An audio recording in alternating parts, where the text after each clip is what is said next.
Eh bien, on arrive à une période de l'année qui est fort agréable avec la chaleur qui est des nôtres maintenant et surtout avec le fait que les fleurs sont de plus en plus abondantes et elles nous offrent de belles situations photos comme celle, la photo que vous voyez donc actuellement.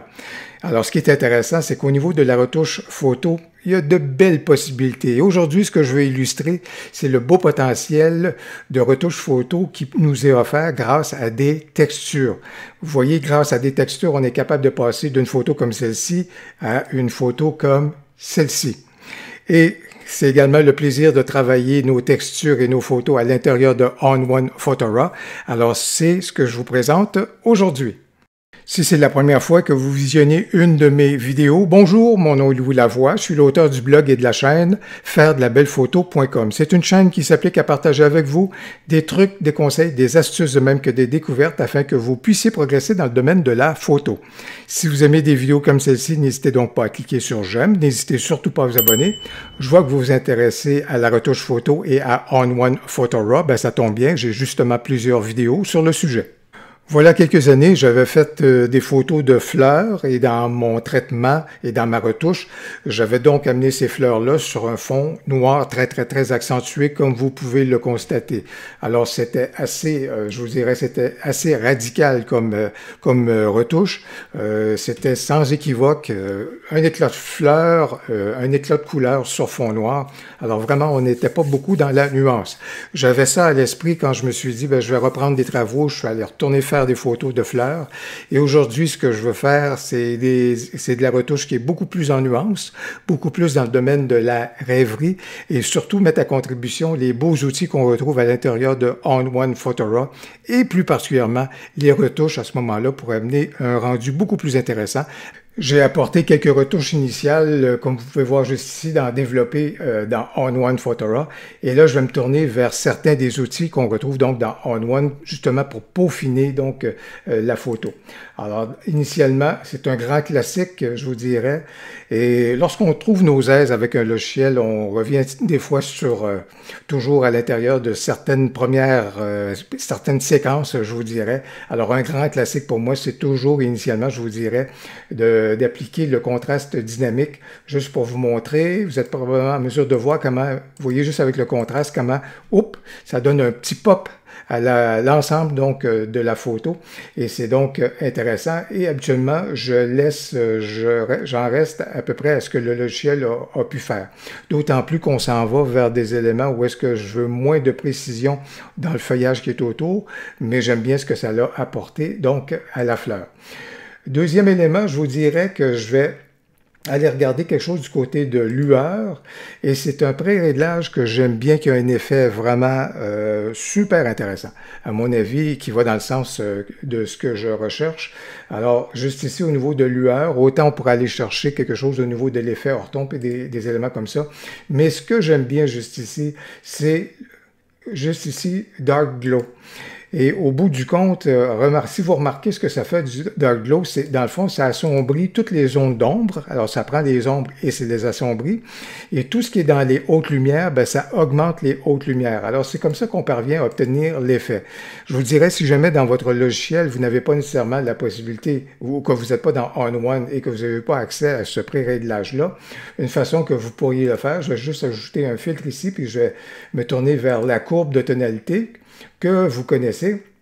Et si je voulais vous faire un effet qui est un peu similaire au niveau de la courbe de tonalité, alors ce que je ferais, c'est que je prendrais les hautes lumières et j'augmenterais celle-ci. Regardez comment est-ce que vous voyez juste ici l'effet que ça a au niveau donc des hautes lumières. Alors j'augmenterais un tout petit peu mes hautes lumières et en même temps, ben, je diminuerais donc mes ombres.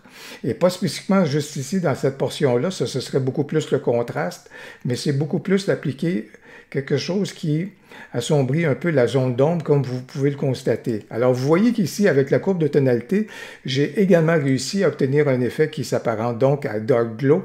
Alors, si je fais juste enlever ma courbe de tonalité, vous voyez que je viens d'accentuer davantage et je vais donc conserver également ce que je viens de faire avec la courbe de tonalité, donc au niveau de mon traitement.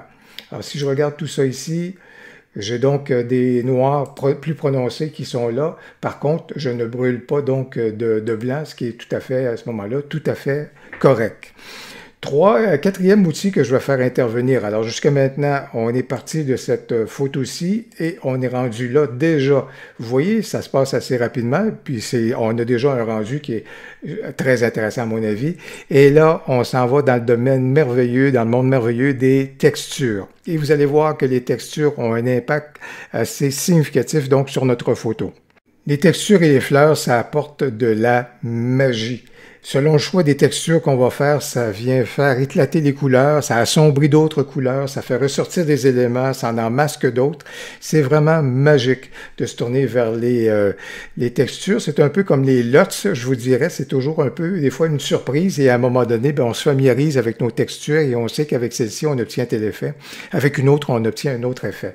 Alors, dans ce cas ici, je vais me tourner donc vers l'outil qui est consacré dans On-One Photorough. Ici, donc, c'est l'outil texture pour regarder ces éléments-là. Et ce que je vais faire, je vais me tourner vers, au niveau des textures, il y en a déjà plusieurs qui sont incluses à l'intérieur donc du logiciel. Et bien entendu, on peut se tourner vers nos propres textures. Et vous pouvez constater que selon le choix, ici, là, si je me promène au niveau des textures, juste ici, là, il y avait déjà des éléments qui étaient intéressants. Juste ici, si on regarde au niveau de la peinture, le craquelé, des éléments qui sont là. Alors déjà, on a des rendus qui sont intéressants et je vous dirais qu'évidemment, on est capable de nuancer ces rendus-là une fois qu'on aura fait un choix avec les possibilités donc de fusion du calque. Mais je vous dirais que je vais m'en aller vers juste ici, brocart. Alors, brocart au niveau du noir, comme vous pouvez voir, là, c'est magique. C'est intéressant, je vais choisir cette texture-ci.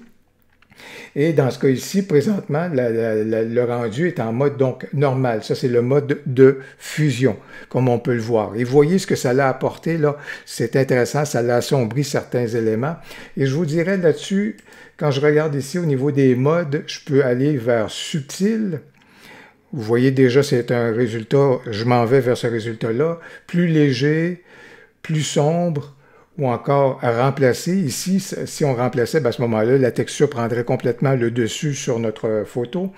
Mais dans ce cas ici, là, vous voyez, je vais aller choisir subtil et vous voyez que ça donne déjà, là, ça donne en fait le rendu que je voulais, tout simplement avec le masque de fusion. Bien sûr, je pourrais juste ici, au niveau de l'opacité, modifier à ce moment-là les éléments, puis diminuer à ce moment-là l'impact de la texture sur ma photo, mais j'aimais bien ce que ça faisait. C'était autour de 80, sauf erreur.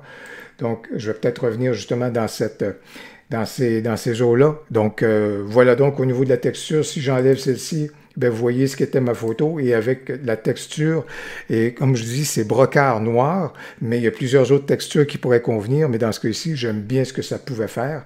Alors ça, c'est très bien. Et encore là, pour ramener encore plus le regard vers la fleur, je vous dirais, ce que je vais rajouter, le grand classique également dans On-One Photorough, c'est le côté vignette. Et la vignette, c'est la fameuse vignette Big Softy.